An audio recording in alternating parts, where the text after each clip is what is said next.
2 of this whistle-stop tour introducing the new version of Killteam. This is Forge of Solace Paints, and I'm Wayne. Let's jump right on in. In the last video, we checked out the dice system, movement, some of the terminology, and the data cards. If you've not checked that out, don't worry, I'll wait for you. You go and watch that. You all caught up? Great. Right, let's get on into what we're going to cover this time. Before we get into it, do me a solid, and if you're not already, hit that subscribe button if you like my content. Give me a thumbs up, leave me a thumbs down, definitely leave me a comment on what I'm doing right and what I'm doing wrong. You can find me over on Instagram and Facebook and all of the social medias where you'll see a whole other side of my hobby progress, what I'm working on, project, that kind of thing. But yeah, hit that subscribe button, even ring that bell. Okay guys, let's go on with the Killteam stuff. I know that's what you're here for, and that's what I want to talk about. After seeing some of your comments from last week, I thought maybe we slow down a little bit and we take a look at some of those more core concepts that are still causing people trouble and where there's a little bit of contention. With that in mind, let's take a look at rerolls and some buffs. Now, one of the questions I got asked was, how many times can you do a reroll if you've got certain bits of equipment that allow you to do so? Well, it's fairly clear in the rules now that you can only re-roll something once. Even if you have multiple pieces of equipment that will allow you to re-roll, you can only ever take that re-roll once. For instance, if you're making an attacking roll and you have a bit of equipment that allows you to re-roll, let's say we first roll a 4 and we think we can do better, so we take the ability and we take the re-roll. This time we only roll a 3. Unfortunately, we've got to use the value of the second roll. You can't re-roll after that, that's it. Your re-rolls for that are done, even if you've got another bit of equipment that allows you to take a re-roll. If I am wrong about this though, and there's a chance I might be, let me know down in the comments. But it's my understanding that you can only take a re-roll once, and you have to take the second value. You can't select if the first one was better. Now, as I mentioned in the last video, there's a couple of different ways to play Killteam. We're going to be looking at the Matchplay version in this series. For now anyway, we'll come on to narrative later on. I've heard you loud and clear and I know that's something you want. There's a considerable difference in how you build your team, from Matchplay to narrative. So, let's forget about narrative for the time being, and let's look at how you build a list. The first thing you need to do when you're building your list is choose your faction. Now this is a hugely exciting step for me, and if like me, you play from the heart rather than from the head, then I would strongly recommend you go with the rule of cool. The first thing I do is I'll choose a faction that I like the fluff of. Something that's got a story that appeals to me, something that I like the look of, and something that I think might fit in with the style of gameplay that I enjoy. If you're the type of player that likes to rush down the board with whole slews of models out there, and you just want to overwhelm the opponent, maybe something like the Imperial Guard. Maybe if you're into monsters and aliens, something like the Tyranids, where you've got waves of them rushing down, trying to seize objectives, overwhelming the opponent, that's fine. You're a Horde player, go with the Nord army, you'll have way more fun. If, like me, however, you want to play as a transhuman, zealotical super soldier that excels in surgical strikes while they're shouting the praise of the Emperor, then maybe the Astartes are for you. Maybe even you like the idea of a dance of death being played out on the battlefield, a ballet of destruction and blissful agony. In that case, maybe the Drukhari, or possibly the Harlequins. Have a look at the compendium, flick through it, see what takes your imagination, go with that. It's going to be way more fun if you do. Next up, you need to choose your fire teams. We talked about these a little bit in the first video. Some kill teams are made up of multiple fire teams, or even you have the option to have more than one fire team within your kill team. What this does is let you bring even more diversity to your team and fit in with your unique playstyle. Now, you're going to have to adhere to some rules depending on what it says in the compendium for your fire teams to be legal inside of your larger kill team. It's also worth bearing in mind here that while you're building your list, you're going to need one leader for it to be legal. Also, it's worth looking at the archetypes here. We'll come on to these later on, but they let you have your secondary objectives and how you might like to play. Again, adding a more diverse loadout to your specific kill team and how you choose to play. Think about that when you're selecting everything. If you're a more stealthy player, maybe you want something like Recon. If not, maybe one of the other archetypes is better. These are the secondary objectives though. So give it some thought and it'll really help flavour your game, even in Matchplay. The roster lists each of the operatives with their associated war gear and any other information you might need. Then you can draw your entire kill team from that list. The last thing to remember when you're building your roster is that every one of the operatives in the roster, all 20 of them, have to share the same faction keyword. Also, they're going to have to share the same selectable keyword. So, for a faction keyword, it's Veteran Guardsman. For the selectable keyword, Krieg. A soft benefit to using rosters, even though I'm not a huge fan of it, is that it helps me personally organise what I'm going to paint and model. It really narrows things down, and I know I've got to have those done. Why? We'll come on to that later on, but just for now, it's 20 year operatives, all of their war gear, in a list.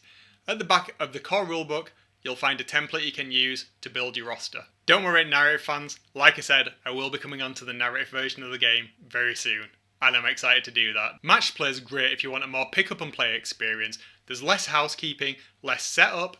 It's almost more like a traditional board game, and it absolutely lends itself towards competitive play. Why? Well, there's more of an emphasis on the balance of teams. There's less fluff around it, and there's less advantage. Everything is pretty much balanced so that you can pit any one team against any other team, and the only real difference should be your skill as a general. So if you win, that's because you're better than your opponent, not because you had the better kill team. The first thing you need to do when you're playing a matchplay game is choose the mission type. You can do this randomly, or you can do what I do and go with the rule of cool, and just select one that sounds appealing to me. You can find them in the core rulebook. They tend to follow a very similar pattern, so you've got things like King of the Hill, Last Man Standing, or escorting a valuable VIP from one point to another point. It's all fairly standard stuff, but there's a lot of fluff around it. What the objective tells you is basically what you need to do, and then you find out what the conditions are to gain victory points to win the game. We'll come on to that a little later on. Since we're talking about objectives, it's a really good time to look at how holding objectives works in this version of Killteam. It's totally different to the previous versions. Let's consider we have an objective and we need to hold it. How does that work? As we said in Matchplay, it tries to be balanced. Now, if you've got an elite faction like the Custodies, as we used in the previous video for example, they have much fewer units than say Imperial Guard, which are an odd army and they have quite a lot of units comparatively. We've got an objective that we need to hold. It makes sense that a Horde army would be better at holding an objective because they can get more troops to it faster.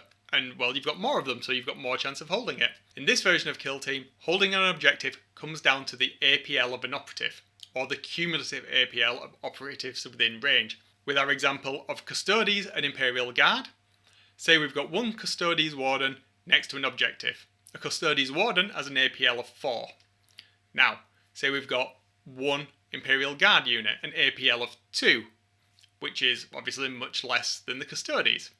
So, for the Imperial Guard to take control of that objective, they would need to get another 2 units, giving them a cumulative APL of 6, which is 2 above the APL of the one Custodies unit of 4. So, in this case, what's happening is we've got a much more balanced way of holding the objective than just having a number of units close to it, in which case the Custodies would be at a natural disadvantage because they have naturally less units on the board compared to a Horde army. Worth remembering that. It's a bit of a big change. Kinda cool though. We've chosen the objective, we know what the mission is. Next up, we need to figure out what our Tac Ops are going to be. Remember we talked about Tac Ops earlier? Well, this is where they come into play. Remember when we was choosing this faction, there was those archetype keywords? Well, what those do is they let us sub-select from the Tac Ops cards which of those we can select for our kill teams. Now, remember that our kill teams can be made up of multiple fire teams? Well, each of those fire teams can have their own archetype. Now, a really good question is, well, what if my fire teams have different archetypes? How do I select my Tac Ops? And that's a really good question that I ask myself.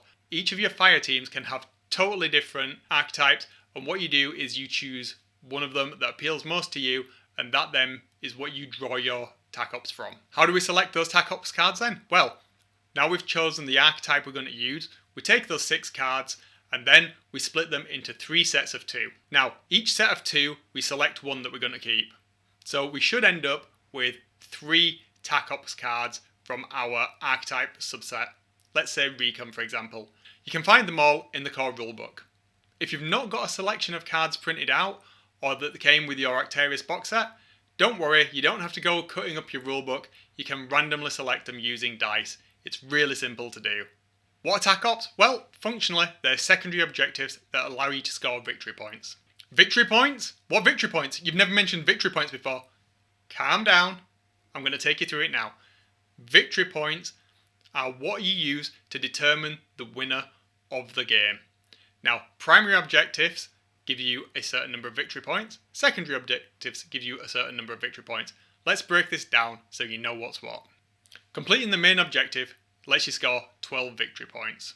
Each of your 3 secondary objectives, your Tac Ops, you can score a maximum of 2 victory points per Tac Op, giving you a total of 6 victory points you can potentially score from fulfilling those Tac Ops. In addition to the 12 victory points that you get for fulfilling the main objective, that gives you 18 total. This is where there's a little bit of contention, especially from me. You get 2 free victory points if every model on your roster is painted to what Games Workshop described as a battle-ready standard.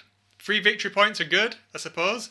Just getting victory points for having your models painted. I would never play personally with unpainted minis, so I don't like this one.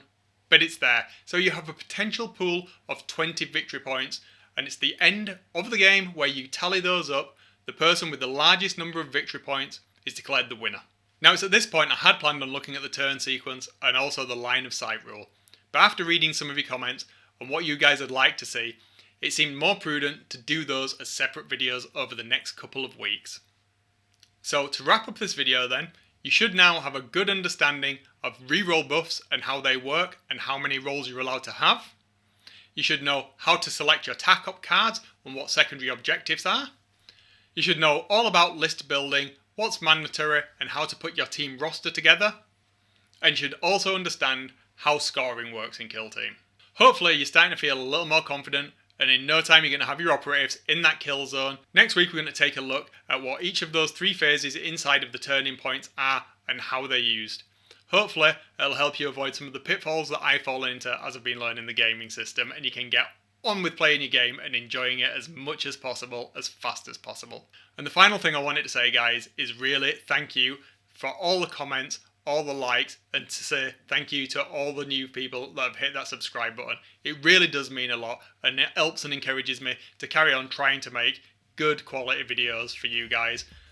Just like everybody else, I'm a fan, and this is part of my hobby, and I absolutely love doing it. And to have some validation from you guys and all the positive comments I've received really does mean a lot, so thank you so much.